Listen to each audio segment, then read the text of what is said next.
Assalamualaikum dan salam sejahtera. Saya Nazri Kaha. Ini agenda awani. Semalam TI Malaysia sudah pun mengeluarkan kedudukan indeks persepsi rasuah untuk tahun 2022 dan kita sedia maklum kita berada di skor ataupun mata 47 berbanding 100 mata dan dia berada di ranking kedudukan 61 untuk tahun 2022.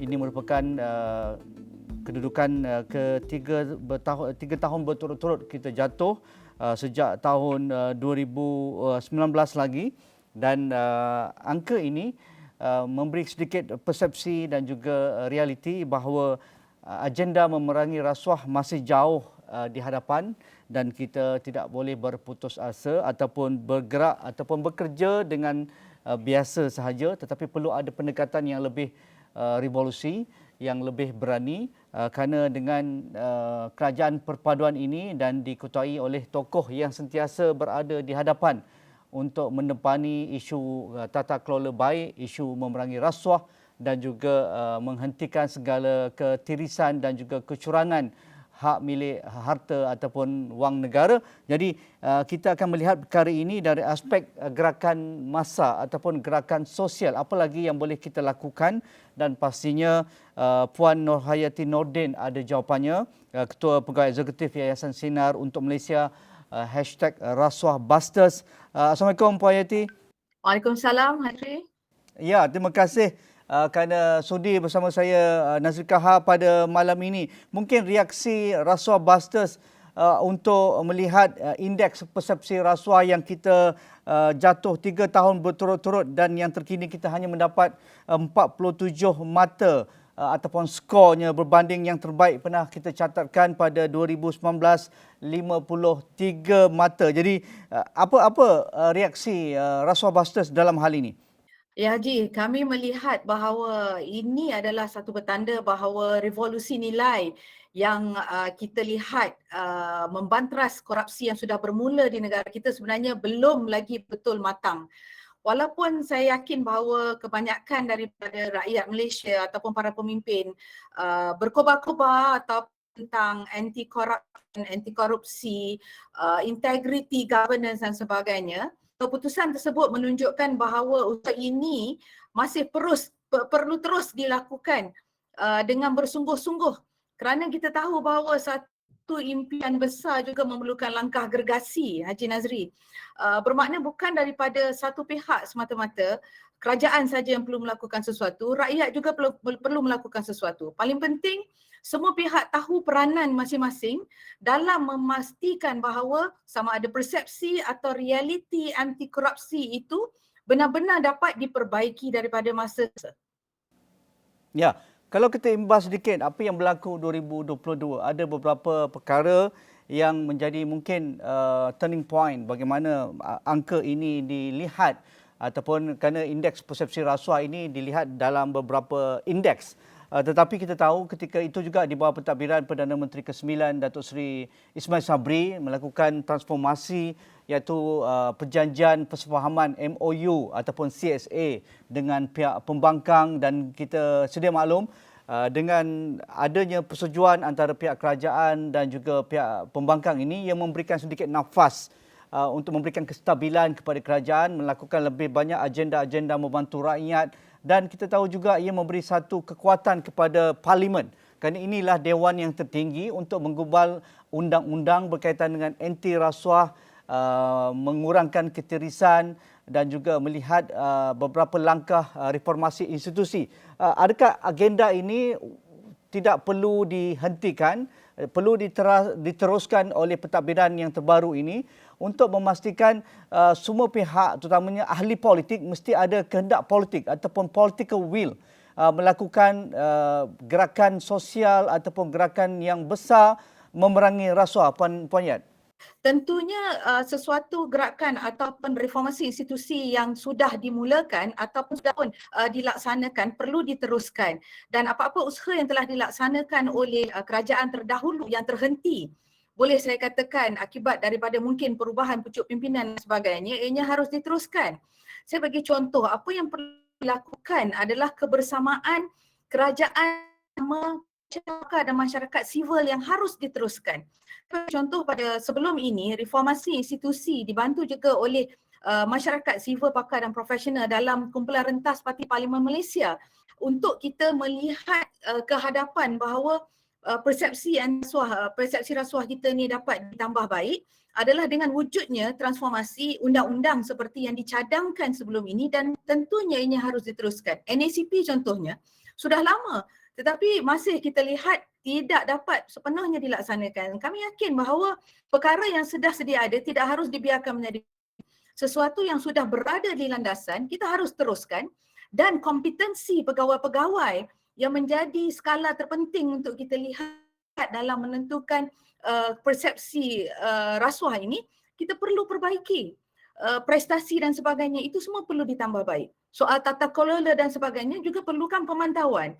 Jadi segala pandangan yang diberikan oleh Rasuah Busters, masyarakat sivil, pakar dan profesional tentunya harus diambil kira oleh kerajaan hari ini agar impian membawa sebuah negara bersih daripada rasuah itu benar-benar tercapai dan bukanlah ilusi ataupun retorik semata-mata. Ya, berkaitan dengan Akta Pendanaan Politik, Akta Pemberi Maklumat dan juga Akta SPRM itu kita tahu sudah pun berada di Pejabat Peguam Negara di bawah kawal selia Menteri Undang-Undang. Kita harapkan Yang Berhormat Azalina Osman akan bawa ke dalam Dewan selepas pembentangan bajet ini, kerana beliau kita lihat memang ada political will. Secara peribadinya kita lihat sejak melihat isu-isu berkaitan dengan Akta Lanti Lopat Parti, Akta Undi 18 dan sebagainya, kita harap ini dapat dijayakan sekurang-kurangnya dalam tahun ini. Tetapi kita lihat juga antara yang sudah menjadi sinonim berkaitan dengan teguran Ketua Audit Negara setiap tahun apabila laporan audit negara dibentangkan, begitu banyak ketirisan. Dan diakui apabila pentadbiran terbaru Datuk Seri Anwar Ibrahim memasuki pejabat Kementerian Kewangan, beliau tahu begitu banyak ketirisan berkaitan dengan perolehan kerajaan, the government procurement, yang seolah-olah agak ridiculous ataupun agak melampau dari sudut pemberian kontrak dan juga tidak mengambil endah teguran-teguran yang diberikan oleh Ketua Audit Negara saban tahun. Jadi mengapa ini perlu menjadi teras ke pentadbiran kali ini, supaya laporan audit negara itu dan juga perolehan kerajaan tidak boleh dijadikan sebagai hanya cantik sebagai naskah laporan, tetapi tidak ada langsung mereka yang bertanggungjawab dibawa ke pengadilan dan tidak ada langsung pimpinan politik ataupun pentadbiran kerajaan mengambil endah teguran itu untuk menambah baik procurement kerajaan.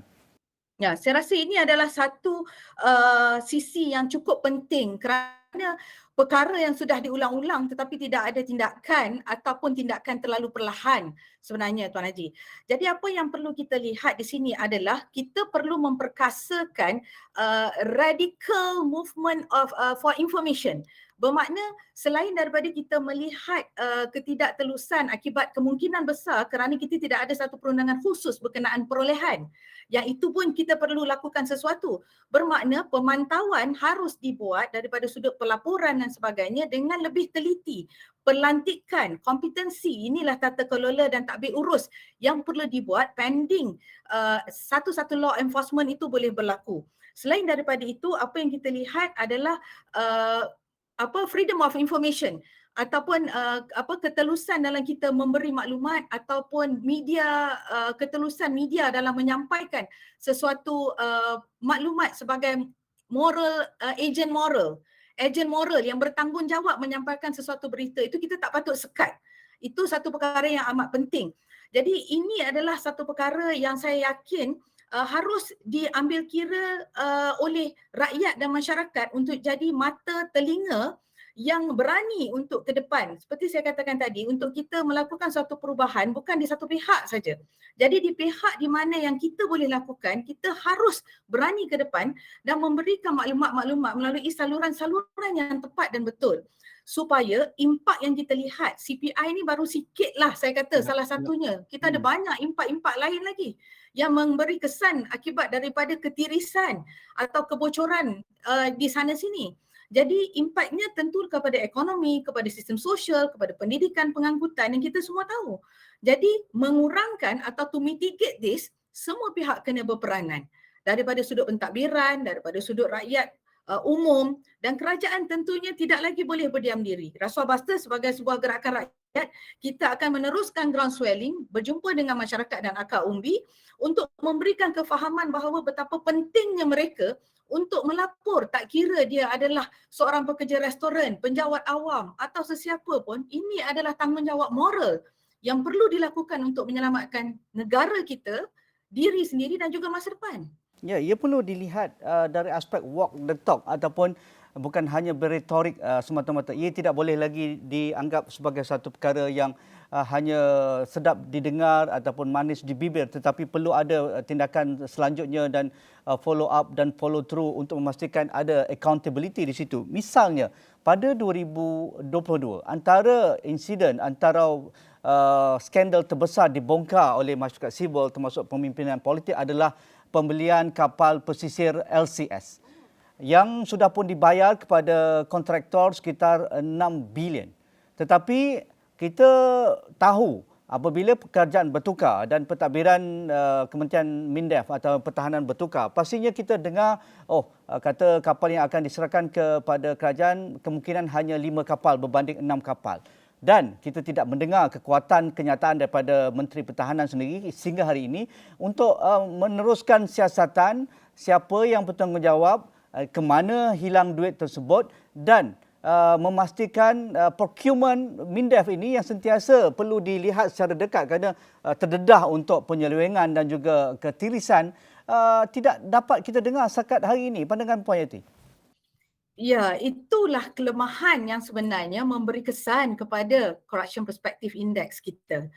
Iaitu tiada ketulusan dan mungkin dari sudut pergerakan seperti yang saya nyatakan tadi itu amat perlahan.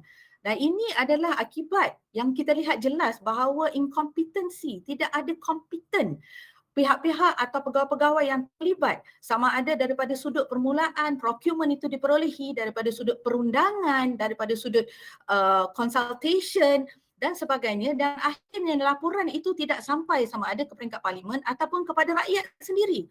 Dan di sini seperti yang saya katakan, tekanan daripada rakyat juga itu amat penting kerana kesan kehilangan wang ataupun dana yang tidak sampai ini menyebabkan isu keselamatan yang memberi impak kepada rakyat secara tidak langsung. Kita boleh rasa selamatlah Tuan Haji dalam tempoh sekarang. Tapi sekiranya berlaku sesuatu, kerana ketirisan tu kesan dia adalah kepada rakyat daripada isu keselamatan negara.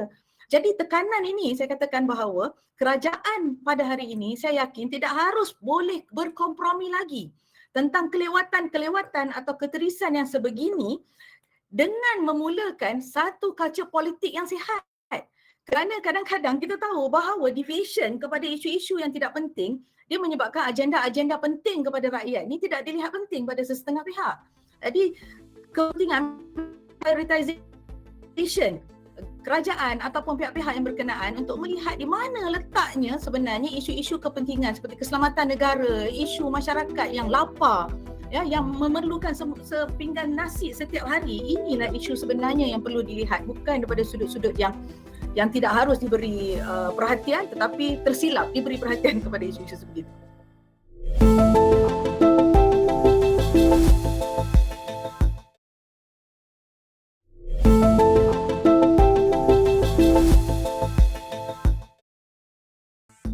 Apa cadangan Rasuah Busters untuk menggembeling lagi kekuatan masyarakat sivil, orang awam dalam gerakan sosial ini? Kerana kita tahu bagi orang Melayu Islam, dia seolah-olah rasuah ni tidaklah sebesar mana. Bagi sebahagiannya lah, apabila kita berbicara dengan mereka berbanding orang minum arak, orang yang berzina, betul, anti-LGBT itu seolah-olah boleh menggemparkan negara, boleh bertukar kerajaan lah kalau mereka ada melakukan kesalahan yang saya rujuk ini. Tetapi pasal rasuah untuk rakyat, itu alasannya orang lain pun makan juga, cuma besar kecil dan sebagainya. Kita tidak lihat lantangan ini, suara ini dilontarkan dengan jelas oleh asatizah kita, apabila mufti kita, di kalangan agamawan kita, seolah-olah ada sedikit tak tahu saya, adakah cara kita membawa naratif Islam ini perlu dilihat semula, terutamanya silibus kita di sekolah tahfiz, di pendidikan agama ataupun kuliah-kuliah kita masih melihat isu titik bengik, halal haram, tetapi isu berkaitan dengan negara, duit negara hilang, orang salah guna kuasa ini bukan bidang kita. Okey, sebenarnya bila kita bercakap tentang sistem yang perlu direform, terutama di peringkat undang-undang, ianya sebenarnya lebih senang when we talk about lacuna of the law atau loopholes. Betul. Tetapi loopholes yang berlaku di dalam masyarakat bukan di bidang yang disebut oleh Tuan Haji semata-mata. Kita ada lakuna itu pada bidang perniagaan. Ya, kita berniaga on dollar and cents saja. Kita tidak melihat integriti di sebalik itu, iaitu perlukan keberkatan daripada sudut rezeki. Kita bercakap pendidikan, tapi kita mengasingkan bahawa kita melihat sesuatu itu adalah untuk kepentingan career atau kepentingan saya nak besar nanti nak menjadi apa, bukan siapa yang akan memberi apa kepada orang ramai. Ahli agama contoh macam yang Tuan sebut tadi, bercakap daripada skop wahyu tetapi mungkin tidak membumi, iaitu tidak memberi relevance kepada apa yang berlaku pada hari ini. Jadi lakuna ini di pihak Rasuah Busters, kami sebenarnya bergerak bersama rakyat, bersama pemegang taruh di kalangan pendidik, agamawan, bisnes entiti dan sebagainya untuk mereka turut mengambil kira isu anti corruption dan anti rasuah ni seawal peringkat tadika. Kita dah tak mau berselindung di sebalik kata-kata kautim, duit kopi, under table. Kita nak kata rasuah. Jadi dia tidak dilembutkan. Itu bermula dengan orang kata apa, as early as istilah itu, kita tak boleh berlindung lagi. Jadi kita berharap dalam pergerakan Rasuah Busters bersama dengan pemegang taruh dan juga direct bersama orang awam, kita dapat memaklumkan definisi sebenar dan mereka yang menjadi ejen perubahan kepada masyarakat, guru-guru, pegawai-pegawai ataupun sesiapa saja boleh menjadi platform untuk menyampaikan apakah sebenarnya itu rasuah. Sampai kita cakap tentang mengubah budaya, Tuan Haji Nazri, dia bukan mengubah undang-undang saja. So dia perlu menyeluruh, holistik dan the whole ecosystem kena berubah. Ya, itu yang saya suka kerana ini gerakan rakyat, dari rakyat, dan rakyat sendiri perlu mendepani agenda anti rasuah ini. Mungkin Rasuah Busters bercadang untuk mengangkat peranan media kerana media ini ada satu loophole yang jarang kita angkat dan kekuatan itu seolah-olah tidak diberikan kekuatan. Misalnya kekuatan investigative journalism ataupun kewartawanan penyiasatan, dan di negara-negara matang demokrasi dan matang kewartawanannya, ini antara agenda besar sehingga kan skandal-skandal besar melibatkan pimpinan mereka diangkat melalui laporan media oleh satu laporan yang komprehensif dan akta-akta yang melindungi pelaku-pelaku ini dibongkar dengan akaun-akaun di luar pesisir dan sebagainya. Adakah Rasuah Busters akan wujudkan satu award ataupun satu kerjasama ataupun satu pengiktirafan kepada kelompok media, sama ada media sosial ataupun arus perdana, untuk kita encourage ataupun menggalakkan semua entiti media secara peribadi ataupun secara ataupun organisasinya mengangkat elemen ini? Baik, saya cadangan tersebut amat bagus Tuan Haji. Okay. Cadangan itu sangat bagus untuk memberikan satu semangat ataupun motivation untuk kita bangkit ke depan. Tetapi ianya amat berkait rapat dengan sistem perundangan yang memerlukan political will untuk meminda Whistleblowers Protection Act contohnya, supaya akta-akta berkenaan tidak menjadi penghalang kepada mereka untuk whistleblow contohnya. Tetapi sementara kita bergerak ke arah itu, inilah gerakan kita bersama-sama untuk memperbaiki dan mengambil peranan ke depan seperti Astro Awani dan rakan-rakan media Rasuah Busters yang lain yang berani memperkatakan kebenaran, berani mengetengahkan Rasuah Busters juga ya, untuk memberikan pandangan dan orang kata menjadi ejen semak dan imbang kepada kerajaan. Yang benar mesti benar kita katakan, yang salah kita sanggah. Jadi bermula dengan yang itu, sebagai moral agent, media-media perlu bertindak untuk menyampaikan maklumat yang benar. Dan insya-Allah saya rasa untuk encouragement bukan saja award, banyak lagi perkara kita boleh buat bersama-sama supaya bukan kerana kita nak mendapat pengiktirafan dunia, tetapi kita nak mengembalikan hak dan maruah negara kita supaya negara ini sustain dan selamat dan juga berkat, insya-Allah. Ya, yang terkini apabila kontroversi pelantikan Nurul Izzah sebagai penasihat ekonomi kepada Perdana Menteri Datuk Seri Anwar Ibrahim, dan yang sebelum itu 2 minggu lalu ataupun sebulan yang lalu apabila pimpinan PAS menjadikan wang yang digunakan ataupun diberikan kepada pengundi ketika pilihan raya yang lepas sebagai sedekah menjadi satu polemik. Nampaknya rakyat bangkit menidakkan kenyataan ini dan juga tindakan ini, termasuk apa yang dilakukan oleh Datuk Seri Anwar Ibrahim pelantikan Nurul Izzah. Jadi nampaknya ini satu langkah yang positif oleh rakyat biasa, masyarakat sivil. Tetapi ia tidak boleh bertahan setakat bermusim. Ia perlu berterusan dan tidak memilih bulu. Kalau salah tetap salah. Ini salah dari sudut governance, dari sudut tata kelola yang baik. Ini salah atau atas alasan apa sekalipun. Mengapa ini perlu dijadikan mata dan telinga berterusan masyarakat supaya elemen ketirisan, elemen tata kelola terus diangkat dalam pentadbiran kerajaan ini? Ya. Jawapan saya amat mudah. Bukankah kita menuju ke arah negara madani? Sekiranya kita menuju ke arah negara madani, bermakna kita harus madani tanpa korupsi.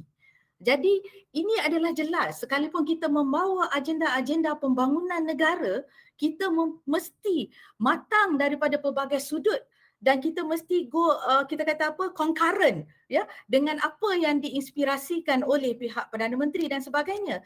Oleh itu, untuk kita meneruskan agenda anti rasuah ini di peringkat rakyat ataupun di peringkat kerajaan dan sebagainya, kita perlu memutuskan rantaian enabler atau pemboleh kepada rasuah itu sendiri.